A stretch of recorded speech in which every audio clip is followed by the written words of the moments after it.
دیکھیں نا پولیس میں یہ بچوں کا خاص طور پہ جو معاملہ ہے یہ اتنا اذیت ناک ہے، اتنا اذیت ناک ہے کہ اس کے لیے لفظ ملتے نہیں ملتے. اور مہنگائی جو ہے وہ عام آدمی جو ہے وہ اس بری طرح پس رہا ہے کہ وہ بھی بہت ہی تکلیف دہ ہے. لیکن ہماری جو کامیابیاں انہوں نے گنوائی ہیں وہ فرضی اور جعلی نہیں ہیں، وہ اصلی اور حقیقی کامیابیاں ہیں، اور وہ مشکل کامیابیاں تھیں، وہ آسانی سے نہیں ہیں حاصل ہونے والے تھے. انہوں نے کہا ہم نے دہشت گردی کے خلاف جنگ جیتی ہے، اور دہشت گردی کے خلاف یہ ایک چھوٹی سی جنگ نہیں تھی، ایک بہت بڑی جنگ تھی. دیکھیں نا شام میں کیا ہوا ہے، لیبیا میں کیا ہوا ہے، عراق میں کیا ہوا ہے، افغانستان میں کیا ہوا ہے. ملکوں کے ملک برباد ہو گئے ہیں اور ان کے اٹھنے کی کوئی امید نہیں، ان کے متحد ہونے کا کوئی امکان نہیں ہے. کرد مسئلہ پیدا ہو گیا، عراق کی قوم تقسیم ہو گئی ہے بہت بری طرح سے، یہ پابندیوں کا شکار ہوئی ہیں. دہشت گردی کے خلاف جنگ تھی، کراچی میں لڑی جا رہی تھی. ایم جب چاہتی تھی شہر بند کر دیتی تھی. الطاف حسین اس کے آقا و مالک تھے، جس کو چاہتے تھے قتل کر ڈالتے تھے. صلاح الدین کو قتل کیا گیا، حکیم سعید جیسے شخص کو قتل کیا. صلاح الدین بھی کوئی کم بڑے آدمی نہیں تھے. بہادری کی بہت کہانیاں ہم نے پڑھی ہیں، مگر ایسی بہادری دیکھنے میں نہیں آتی. پاکستان کی تاریخ میں ایسے شجاع آدمی جرنلسٹ پیدا نہیں ہوا کبھی. حکیم سعید جس نے اتنا بڑا ادارہ بنایا، تعلیمی ادارے بنائے اور علم کو فروغ دیا، اور یہی لوگ ہوتے ہیں جو معاشرے کا یعنی ماتھے کا جھومر ہوتے ہیں معاشرے کا. ان کو قتل کیا گیا، 16,000 آدمی قتل کیا گیا. یہ اس کو بالکل مکمل طور پر یہ عسکری قیادت کی کامیابی ہے کہ اس کو اس کی مدد سے. مجھے یاد ہے کہ اس وقت جنرل کیانی بھی ڈاؤٹ میں تھے، ڈاکٹر سڈل بھی ڈاؤٹ میں تھے کہ یہ جو کر سکے گی اپنا رینجرز ایسا کر سکے گی. لیکن رینجرز نے ایک ایسا لیڈر وہاں پیدا کیا جس نے پہلے آدمی نے بھی ٹھیک کام کیا، بس دوسرے نے تو کمال ہی کر ڈالا. اس کو بالکل 200-250 ارب روپے کی سمگلنگ کی انڈسٹری تھی، اسلحہ باہر سے آتا تھا، اب بھی کچھ نہ کچھ ہوتی ہے. اور اغوا برائے تاوان تھا، بھتہ لیا جاتا تھا وہ سارا. بلوچستان کے بعد اضلاع میں پاکستان کا جھنڈا نہیں لگ سکتا تھا. ایسا ہی ہے. پھر میں نے سفر کیا حبیب اکرم صاحب کے ساتھ کوئٹہ سے وہاں تک بغیر کسی گارڈ کے، یعنی کہ شہر میں بھی کہا جاتا تھا کوئٹہ میں احتیاط برت. قبائلی پٹی میں جو صورتحال تھی، وزیرستان میں اب وہ پھر متحد ہو رہے ہیں. بلوچستان کے جس اضلاع میں وہ بھتہ لیتے تھے وہاں جھنڈے لہرا رہے ہیں پاکستان کے. پاکستان نے وہاں بہت سے ادارے بنا دیے ہیں جہاں بچے. چمالانگ میں میرا خیال ہے اب تک 30-40 ہزار بلوچستان کے بچے پڑھ چکے ہیں. 20,000 سے زیادہ آدمی فوج میں بھرتی ہو چکے ہیں. کبھی فوج میں 2-4 ہزار بھی بلوچستان سے لوگ نہیں ہوتے تھے، ان میں بڑے اچھے افسر ہیں، اور they are the finest soldiers. میں ان کے وہ جو پریڈ تھی پہلی، میں اس کو دیکھنے کے لیے گیا اور مجھ سے ضبط نہیں ہو سکا. میں اسٹیج سے اٹھا اور وہاں چلا گیا جہاں وہ پریڈ کر رہے تھے آدھا کلومیٹر آگے، اور میں انہوں نے دیکھا نہایت قابل رشک ہے. ویسے پاکستان تو ساری جو نسلیں ہیں، سندھی بھی، بلوچ بھی، پنجابی بھی، پشتون بھی، چترالی بھی. وہ کل کسی نے لکھا تھا گلگت بلتستان سے کسی نے پاکستان کے بارے میں کوئی بات کی کہ یہاں آؤ تو صحیح، دیکھو یہاں ہر گاؤں میں 10 شہیدوں کی قبریں ہیں، یہاں آؤ تو صحیح، یہاں آؤ تمہارا منہ کالا ہو جائے. تو خیر یہ ایک جنگ جو ہے وہ جیتی گئی. پھر انہوں نے کہا ٹڈی دل کے خلاف جنگ جیتی ہے. سیلاب اور طوفان جب آئے ہیں ان کے خلاف جب فوج کو بلایا گیا ہے. اب وہ کہتے ہیں کہ 5th جنریشن وار ہے. یہ لوگوں کو سمجھنا چاہیے کہ 5th جنریشن وار کیا ہے. انفیکٹ ہے کیا؟ ریاست کے خلاف لوگوں کو اکسانا، ریاست کی بنیادوں کے خلاف اکسانا. وہ ایک بزرگ میرے رہی ہیں اسلام آباد میں، وہ کہتا ہے مسلمانوں کو دعائیں یاد کرائی جائیں گی، بچوں پہ بڑی مصیبت آ پڑی، سیڑھی چڑھنے کی دعا، سیڑھی اترنے کی دعا. آپ کو پتا ہے وہ دعا کیا ہے؟ اللہ اکبر اور سبحان اللہ، جو ہر بچے کو ویسے ہی آتی ہے. 2 کلمات ہیں جی، کلمات ہیں. اچھا، اس کی نظریاتی بنیادوں کو مشکوک بنا دیا جائے. فوج ٹارگٹ ہے اس لیے کہ وہ صرف جغرافیائی سرحدوں کی حفاظت نہیں کرتی، نظریاتی سرحدوں کی. مجھے یاد ہے جس دن جنرل کیانی نے کاکول میں کھڑے ہو کے کہا تھا کہ پاکستان کی بنیاد اسلام ہے، تو کیسے یہ پینک میں گئے تھے. اس کا علاج کیا کرتے ہیں؟ امپیریلزم، اس کا استعمار اس سے کہ کس طرح اس سے نمٹتا ہے. دیکھیے اس میں انڈیا شامل ہے. امپیریلزم سے مراد صرف دوسرے لوگ نہیں ہیں، یہ بھی شامل ہے. پیسہ تو یورپ سے بھی آتا ہے اور جگہوں سے بھی آتا ہے. یہ چھوٹی چھوٹی تنظیمیں بناتے ہیں, چھوٹی بھی بڑی بھی, مسلح تنظیمیں بھی. ٹھیک ہے, آج اختر مینگل صاحب کی پارٹی کے ایک آدمی نے اعلان کیا کہ ہم جلسوں میں شریک ہوں گے, کہ ساڈے نال مکو, کوئی نہ کوئی معاملہ ہمارے ساتھ کرو ورنہ ہم بھی کریں گے. یہ ان کے بھی رابطے ہیں. اچھا پی ٹی ایم کیا ہے؟ پی ٹی ایم کیا ہے؟ پختون حقوق کی بات ہے, بات تو اسی کی ہے. سر آنکھوں پہ پختون جو ہیں ان کو اتنا ہی حق ہے اس ملک پہ جتنا کسی اور کا. ریفرینڈم کے ذریعے وہ اس ملک میں شامل ہوئے تھے. لیکن جو بیانیہ وہ دیتے ہیں, جس طرح کی باتیں وہ کرتے ہیں جی, جس طرح عبدالصمد اچکزئی نے اور اس نے کہا, باقی تو ایسی پہلے کوشش ناکام ہوئی. وہ ولی خان صاحب کا فرزند ارجمند نے کہا کہ یہ تو افغانستان کا حصہ تھے. تو افغانستان ہمارا حصہ تھا بھائی. جب یہاں مغلوں کی حکومت تھی تو افغانستان سینٹرل ایشیا تک ہماری حکومت تھی. پھر انگریزوں کے زمانے میں برما بھی اس کا حصہ تھا. تو یہ کیا ایک زمانے میں یہاں پہ سکھوں نے حکومت قائم کر لی تھی, وہ کابل تک ان کی حکومت تھی. تو یہ کیا بے معنی بات ہے. وہ کشمیر جو تھا وہ اپنا ڈوگرا کو انگریزوں نے دے دیا تھا, تو اس میں یہ گلگت بلتستان کا علاقہ بھی تھا, یہ بھی تھا. چلیں اس پہ تو بات کریں. نظریات کے معاملے میں کنفیوژن پھیلایا جائے, ریاست کے نظریاتی وجود کے بارے میں کنفیوژن پھیلایا جائے, اس کے لیے جرنلسٹوں پہ بہت کام کیا, میڈیا پہ بہت انویسٹ کیا امریکیوں نے. 90s تک تو امریکی میں انگریزی میڈیا سے مطمئن تھے, اردو سے نہیں تھا. پھر انہوں نے اردو میڈیا میں بھی انویسٹ کیا, گروپ کے گروپ چلے گئے. این جی اوز کے نام پہ آپ کو حیرت ہوگی میڈیا گروپوں کو پیسے دیے گئے ہیں, نقد پیسے دیے گئے ہیں. اس کو چھپایا بھی نہیں گیا. انہوں نے جعلی ادارے بنائے, ان کے نام پہ پیسے دیے. تو یہ وہ ان کا دعویٰ بالکل درست ہے. اور آخری تجزیے میں انہوں نے کہہ دیا ہے چیف آف آرمی اسٹاف نے کہ شورش برپا کرنے کی اجازت نہیں دی جائے گی. جب وہ کہتے ہیں آئین اور قانون کے دائرے میں, اس کا مطلب جلسہ کریں, جلوس کریں. اب یہ ان پہ بھی ہے, عقل مندوں پہ. عقل مند تو بہت ہیں, بزرگ مہر تو بہت ہیں. آج اپنا فنکشن کیا, اس کی اتنی تیاری کی تھی. ان کا یہی حال ہے. ان کا ہر سال میں ایک آدھ فنکشن بہت بری طرح فلاپ ہوتا ہے, حالانکہ ان کے پاس آدمی بہت ہیں. فلاپ ہوتا ہے کہ تیاری نہیں, رابطہ نہیں. جو کام اس کو جن لوگوں کو انہوں نے سونپا ہے ان کو سونپا جائے گا, سیف اللہ نیازی کو, اور وہ دوسرا کون ہے مری کا, کیا نام ہے اس کا, اس کو سونپا جائے گا. تو اس کا نتیجہ یہی ہوگا. مجھے یاد ہے کہ لاہور کا فوراً بعد لیاقت باغ میں جو جلسہ ہوا تو چودھری فخر ایک صاحب تھے, تھے کیا موجود ہیں, بڑی شان و شوکت کے ساتھ, بڑے معزز آدمی ہیں, لوگوں کی مدد کرتے ہیں. وہ 3000 سامعین لے کر آئے, 3000, اتنی ان کی پاپولیرٹی تھی. ٹھیک ہے. اور یہ مری والے عباسی صاحب 3 آدمی نہیں لائے تھے, 3, اور اس کو سٹیج پہ نہیں چڑھنے دیا. اس نے مجھے فون کیا, میں نے کہا صبر کرو, کچھ نہیں. پھر انہوں نے اہتمام کیا کہ اس کو ٹکٹ نہ ملے. اچھا, ظاہر ہے یہی لوگ ہیں اس کے ذمہ دار. پھر یہ اگر تو یہ پینک کا شکار ہے تو بے نظیر کا جلوس کتنا بڑا تھا. میں پنڈی میں تھا, میں فون کر کے پوچھتا تھا یہاں جرنلسٹوں سے, وہ کہتے تھے کوئی تعداد کا اندازہ ہو سکے تو بتائیں. لاکھوں آدمی تھے جو ایئرپورٹ سے لے کے اور مینار پاکستان تک گئے اور بڑی تقریر کی محترمہ نے, اور بڑی ایک دہشت تھی. پھر وہ پنڈی گئی. مجھے یاد ہے صفدر صاحب ہمارے دوست, وہ راول پنڈی کے ڈپٹی کمشنر تھے, انہیں بلایا ایئرپورٹ پہ محمد خان جنیجو نے. انہوں نے کہا بھائی کیا ہوا, ان کا یہ کافی لوگ تھے, یہ تھا وہ تھا. گالیاں بہت بک رہے تھے. یہ گالی آج کی چیز نہیں ہے, یہ ہماری سیاسی جماعتوں کو اللہ کے فضل و کرم سے گالیاں بڑی گندی بک رہے تھے. مجھے یاد ہیں وہ گالیاں. محمد خان جنیجو بہت ٹھنڈے آدمی تھے. انہوں نے کہا کوئی بلڈنگ گری, انہوں نے کہا نہیں سر. انہوں نے کہا کوئی آدمی مرا, انہوں نے کہا نہیں سر. کسی کو چوٹ آئی, انہوں نے کہا نہیں. کسی قسم کی کوئی نقصان ہوا, آگ لگی کہیں, انہوں نے کہا نہیں. پھر کوئی بات نہیں.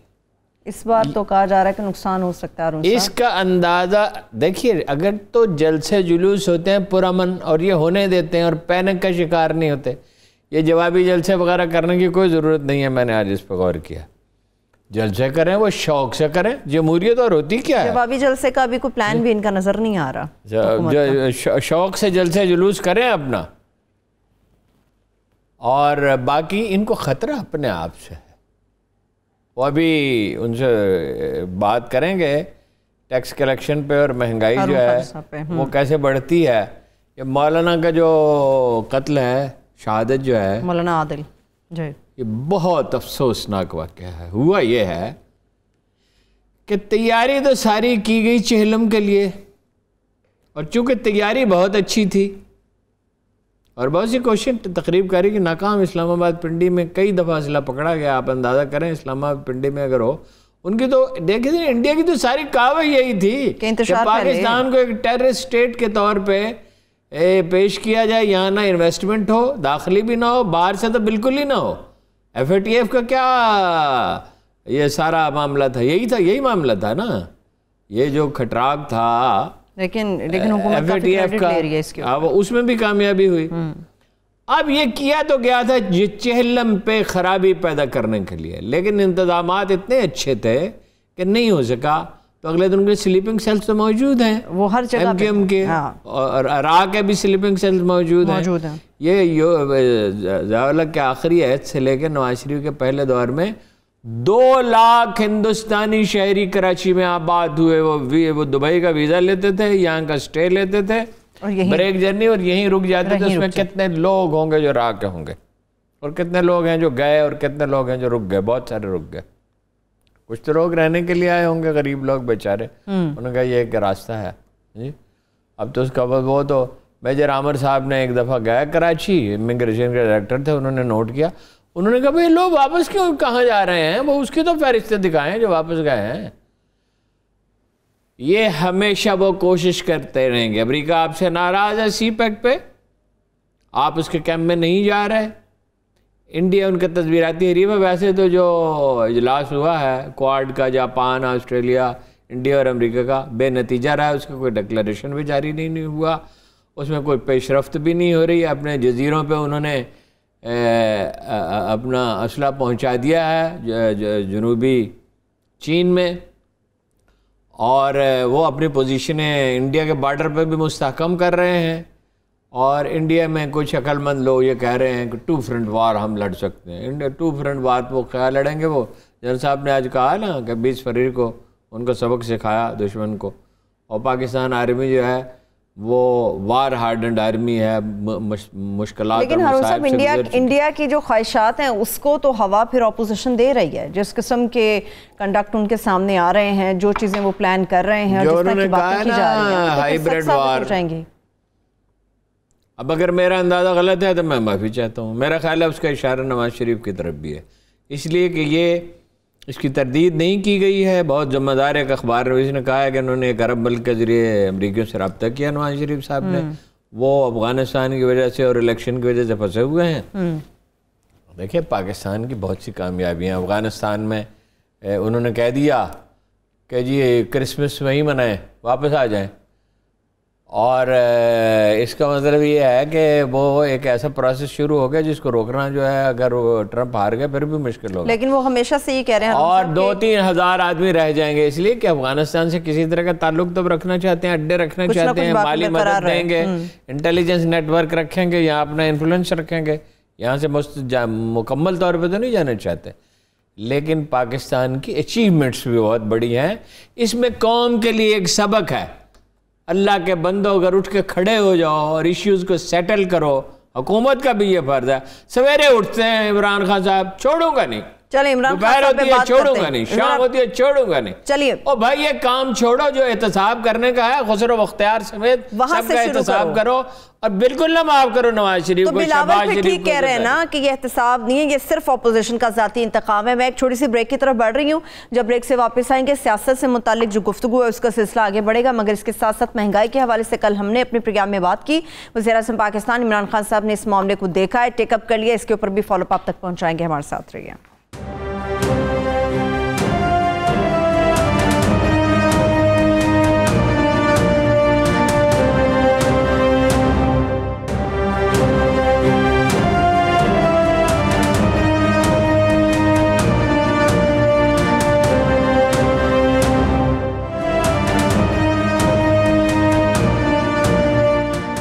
بریک کے بعد ایک بار پھر سے پروگرام میں ہم آپ کو خوش آمدید کہیں گے. ہارون صاحب مہنگائی پر بات کریں گے، مگر کچھ سیاست کے حوالے سے بھی کچھ گفتگو کرنا باقی ہے. آج قریشی صاحب نے کہا ہے کہ بہت ساری پی ڈی ایم کی ایسی جماعتیں ہیں تقریباً جو استعفوں کے لیے تیار نہیں ہیں. اگر یہ لوگ استعفے دے بھی دیتے ہیں تو حکومت اس وقت مکمل طور پر تیار ہے کہ الیکشن کرائے جا سکتے ہیں. اگر الیکشن کے آفر دے رہی ہے حکومت تو پھر یہ شور شرابہ کیسا, یہ ہنگامہ کیسا, یہ جلسے کیسے پھر؟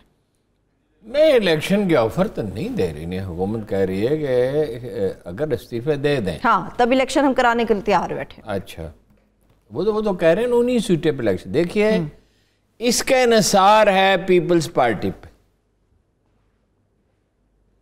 پیپلز پارٹی ابھی تک اس معاملے میں یکسو نہیں ہے, اور یکسو ہونا اس کے لیے سہل بھی نہیں ہے.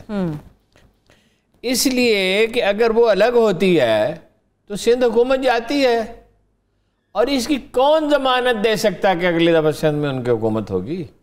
لیکن ابھی تو سول سروس کو اور پولیس کو ان کے رحم و کرم پہ چھوڑ دیا گیا, جس طرح انہوں نے چاہا اس کو اس کا استعمال کیا, اور الیکشن جیت لیا. شہری علاقے سے تو وہ بے دخل ہو چکے ہیں, اور دیہی علاقے کے لوگوں میں کون سے چاند اس نے چڑھائے ہیں. وہ بڑا مشہور ایک واقعہ ہے.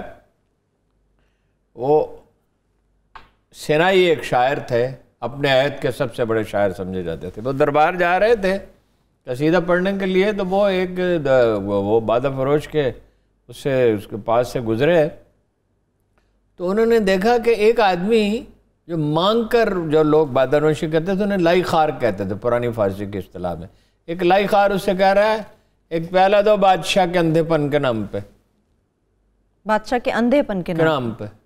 اس نے کہا بادشاہ میں کیا اندھا پن ہے, بادشاہ ہندوستان فتح کرنے کے لیے جا رہا ہے. اس نے کہا غزنی کے میں اس نے کون سے چاند ستارے ٹانک دیے ہیں کہ ہندوستان فتح کرنے جاتا ہے, یہاں کون سے لوگوں کی زندگی آسان کر دی ہے. اس نے ایک پیالہ اسے دیا, وہ گھٹا گھٹ پی گیا. اس نے کہا ایک پیالہ سینائی کے اندھے پن کے نام پہ. اچھا, اس نے کہا سینائی کے تو بادشاہ کو تو چلو ٹھیک ہے, تم نے ایک بات پوائنٹ آؤٹ کی کہ اپنی رعایا کی بھلائی کیے بغیر اس کو فتوحات کی فکر لاحق ہو گئی. تو سینائی تو ایک معزز آدمی ہے, نیک آدمی ہے. مطلب سینائی کے بارے میں اقبال نے یہ کہا تھا کہ سینائی کے بحر میں نے غواصی نہ کی برنا, ابھی اس بحر میں باقی ہیں لاکھوں لولوئے لالا. سینائی کا اتنا بڑا مقام ہے. تو اس نے کہا سینائی میں کیا اندھا پن ہے؟ کیا جواب ملا؟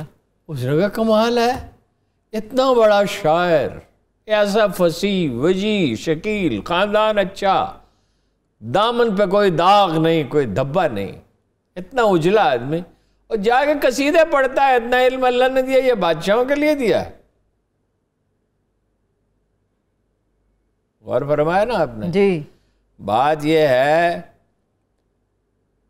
کہ کوئی کارنامہ نہ اس حکومت نے انجام دیا ہے, نہ اپوزیشن پارٹیوں نے انجام دیا ہے. عمران خان صاحب کا حال یہ ہے, وہ مہنگائی پہ پھر بعد میں بات کرتے ہیں.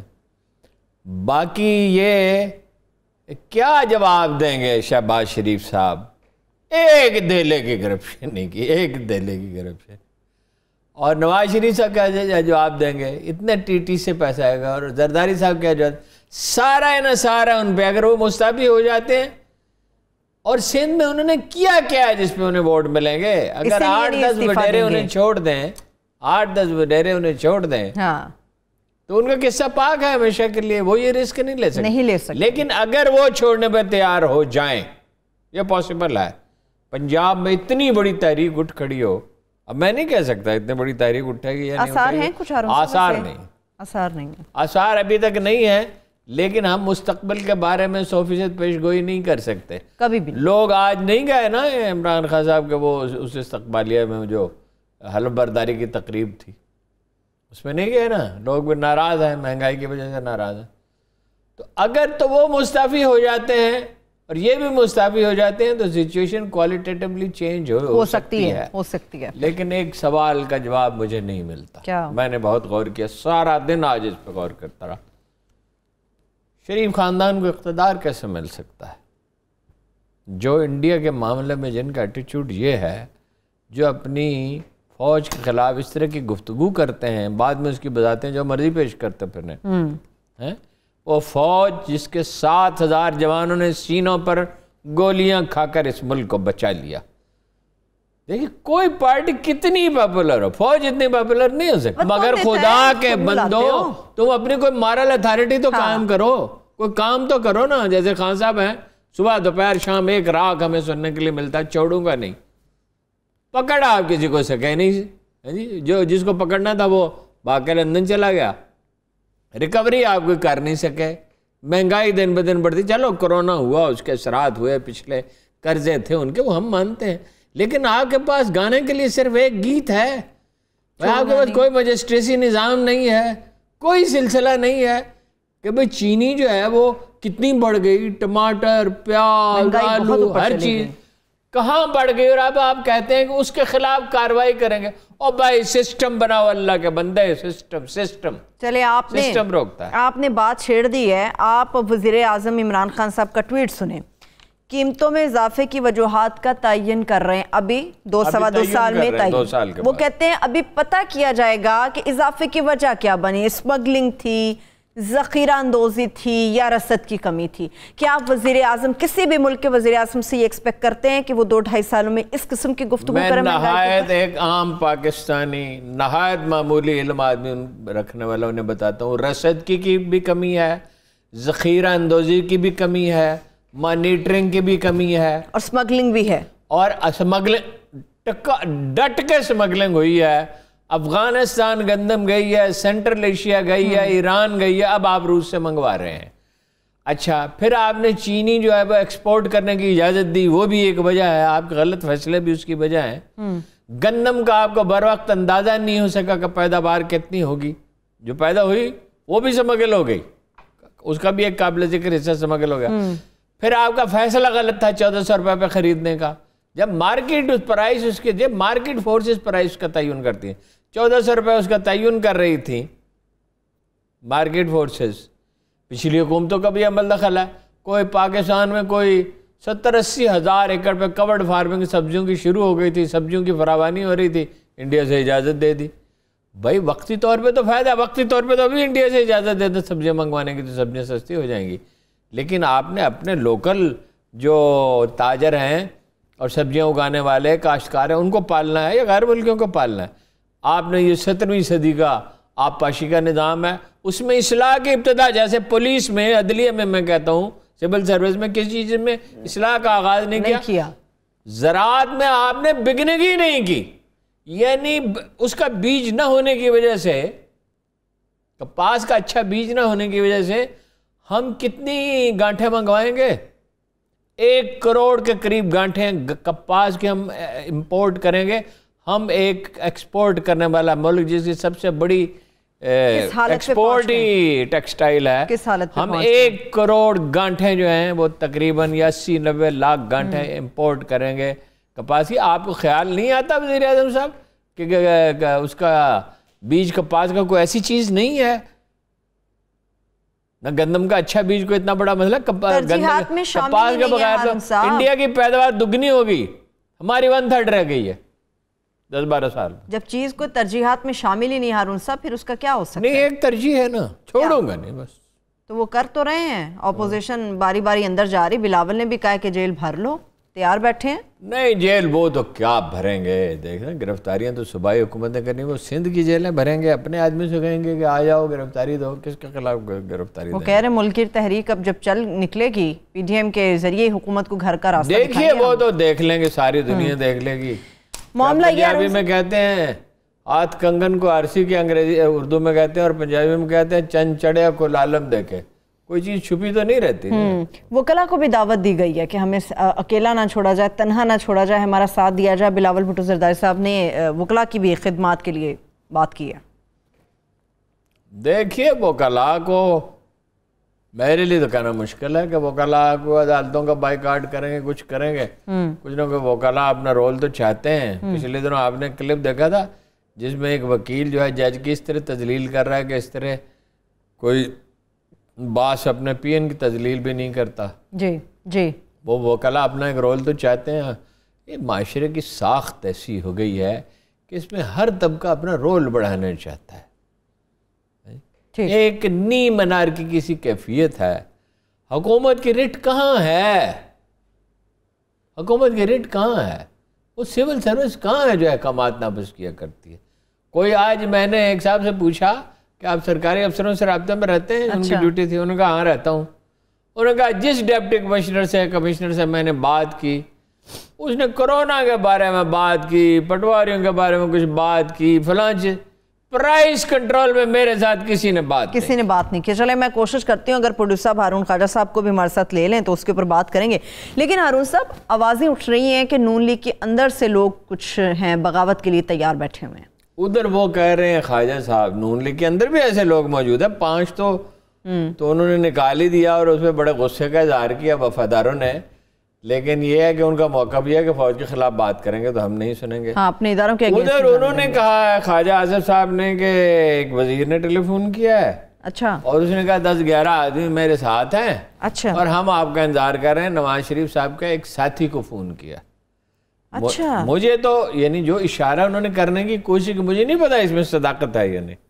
اشارہ انہوں نے کرنے کی کوشش کی وہ تو شاہ محمود کی طرف ہے. شاہ محمود ہی ہیں جو اپنے سارے آپشن اوپن رکھتے ہیں. لیکن یہ کہ شاہ محمود موجودہ حالات میں کیسے کریں گے ٹیلی فون, اور 10-11 آدمی ان کے ساتھ ہیں بھی نہیں, تو میری سمجھ میں نہیں آتا. دیکھیے راستے کیا ہیں. نو کانفیڈنس بہت مشکل ہے. ٹھیک ہے, عمران خان کو نکال کے ایک فارمولہ یہ کہ اس کی پارٹی کا دوسرا آدمی لایا جائے, یہ ناممکن ہے. پارٹی تو کھڑی عمران خان صاحب کے اوپر ہے, کوئی شبہ نہیں ہے اس میں, کوئی شبہ نہیں ہے. کچھ بھی کہیں, یہ واقعی ایسا ہے. یہ پارٹی اسی کے نام پہ کھڑی, اسی نے بنائی, اسی نے چلائی, اسی کے گرد ورکر جمع ہے. یہ بھی نہیں ہو سکتا. تیسری صورت یہ ہے کہ وہ اتنا طویل ایجیٹیشن کریں, اگر وہ یہ کر گزریں اور استعفے دے دیں تو نئے الیکشن کی طرف بات جا سکتی. چلے میں بریک کی طرف جا رہی ہوں. ورنہ معاملہ تو بڑا پیچیدہ ہے ہارون صاحب, اپوزیشن ہے, معاملہ سنگین بھی ہے اور پیچیدہ بھی ہے. ایک چھوٹی سی بریک کی طرف چلتے ہیں, جب بریک سے واپس آئیں گے گفتگو یہیں سے آگے بڑھے گی. فائنلی میرا خیال ہے اپوزیشن میں اور حکومت میں مذاکرات ہوں گے, اس کے سوا کوئی آپشن. کیا بات کر رہے ہیں ہارون صاحب, سڑکوں پر نکل رہے ہیں. میں بریک کی طرف جا رہی ہوں, آپ واپسی پہ ایسی باتیں کریں گے مجھے بریک میں دیر ہو جاتی ہے. پھر بریک لیں, بریک سے واپس آ کے ہارون صاحب نے یہ جو بات کی ہے اس کے اوپر بھی ہارون صاحب سے جواب لیں گے کہ کیا اس کی وجہ کیا ہے. مگر اس کے ساتھ ساتھ مہنگائی کے اوپر تفصیل سے بات کریں گے, اور سی سی پی لاہور کی طرف سے جو اقدامات کیے جا رہے ہیں پولیس کو بہتر کرنے کے لیے, اس کے اوپر تفصیل سے بات کروں گی. میرے ساتھ رہیے.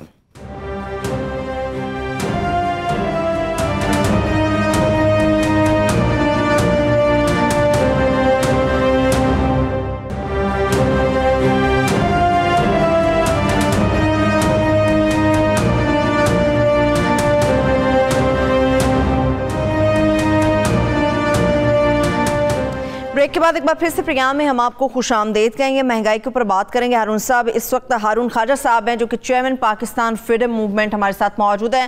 ہارون خواجہ صاحب بے حد شکریہ, تھینک یو سو مچ آپ کے قیمتی وقت کا. ہارون خواجہ صاحب سے ذرا سوال جواب کر لیتے ہیں, پھر آپ سے بھی جو آپ نے نقطہ چھوڑا تھا اس میں میں نے آگے بات بڑھا. اچھا, میری تو ان سے جو سوال جواب کریں میری جواب طلبی کریں. خواجہ صاحب 23-24 برس تک آپ نے ریسرچ کی ہے.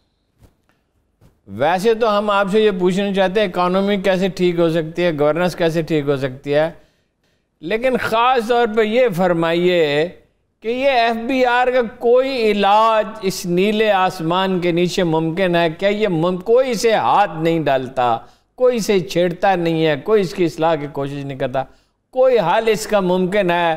جنرلی اٹ از بلیوڈ کہ آدھے کے قریب پیسے یہ کھا جاتے ہیں اور آدھا مشکل سے, آدھے سے بھی کم جو ہے یہ جمع کراتے ہیں.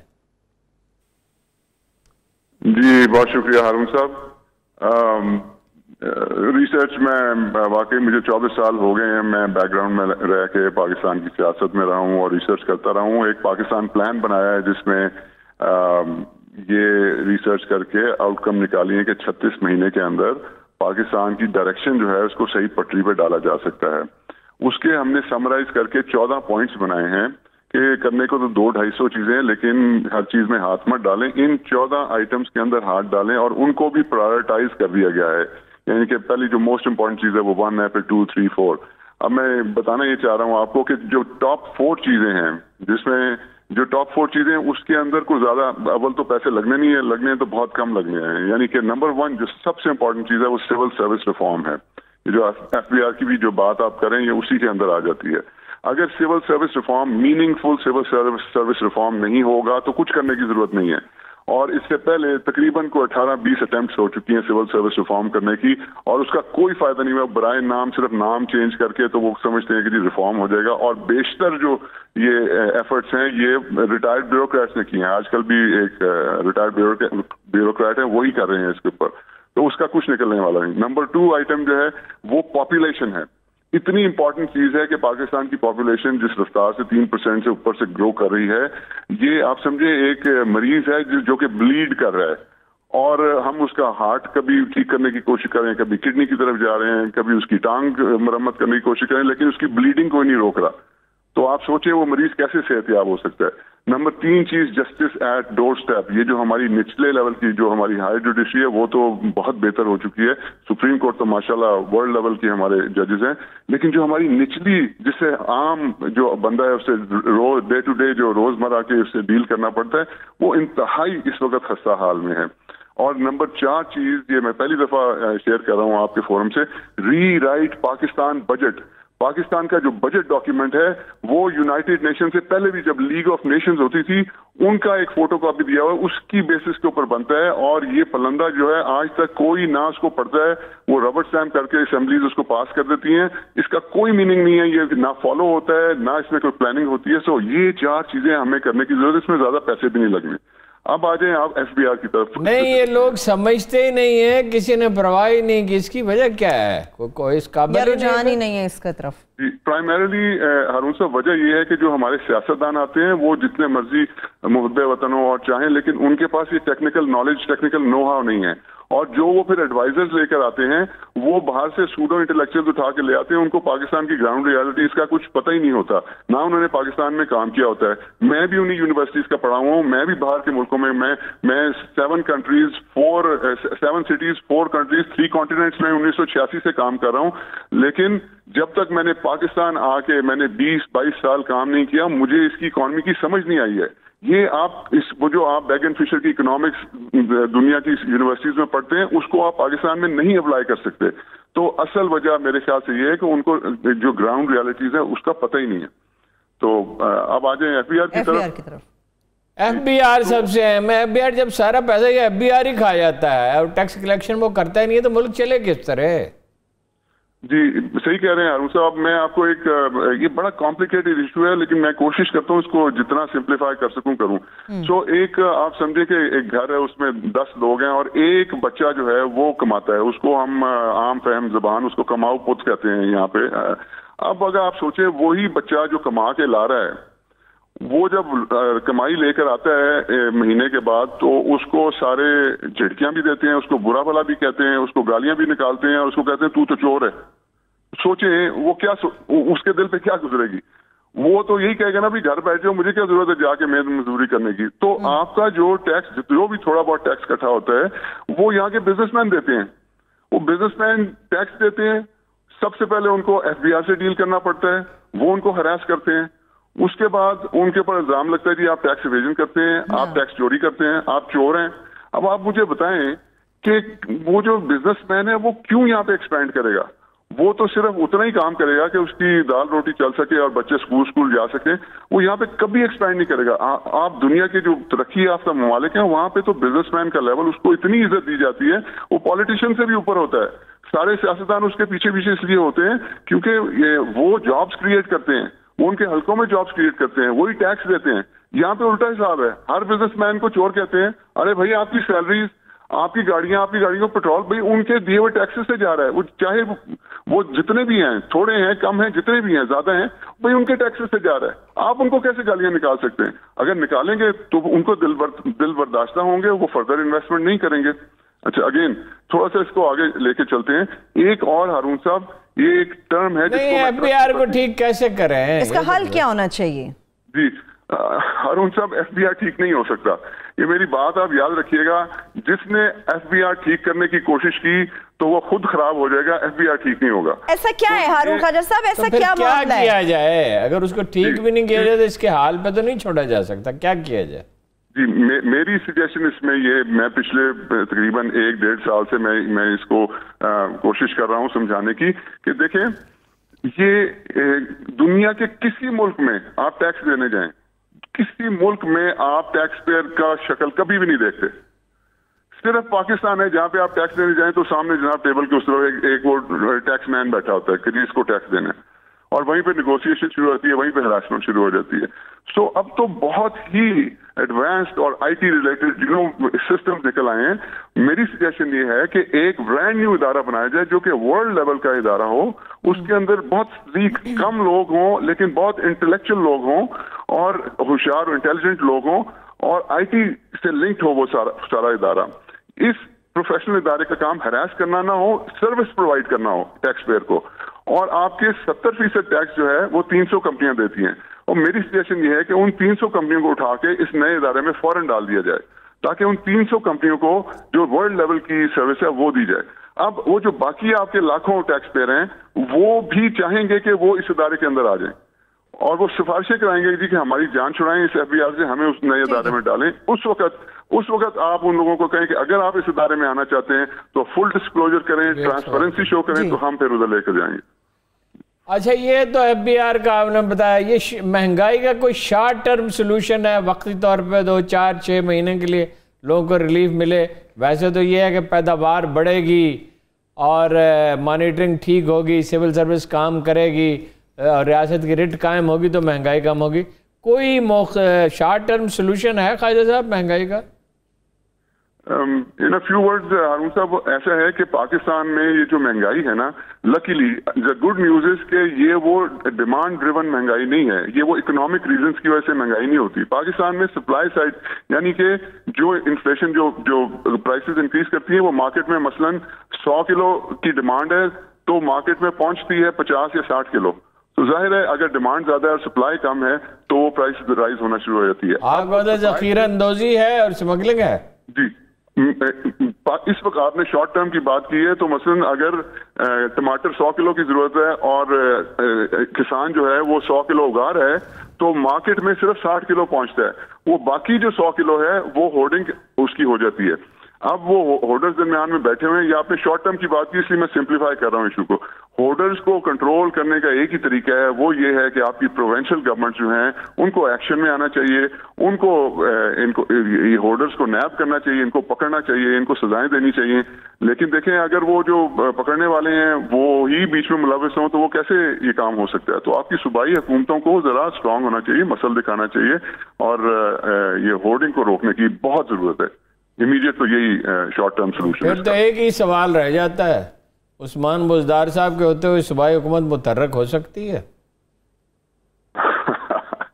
یہ تو ہارون صاحب اس سوال کا جواب تو میرے خیال سے پنجاب کے 12 کروڑ جو لوگ ہیں ان سب کو پتہ ہے, تو اس کا جواب بہتر ہے میں نہ ہی دوں جب سب کو پتہ ہے.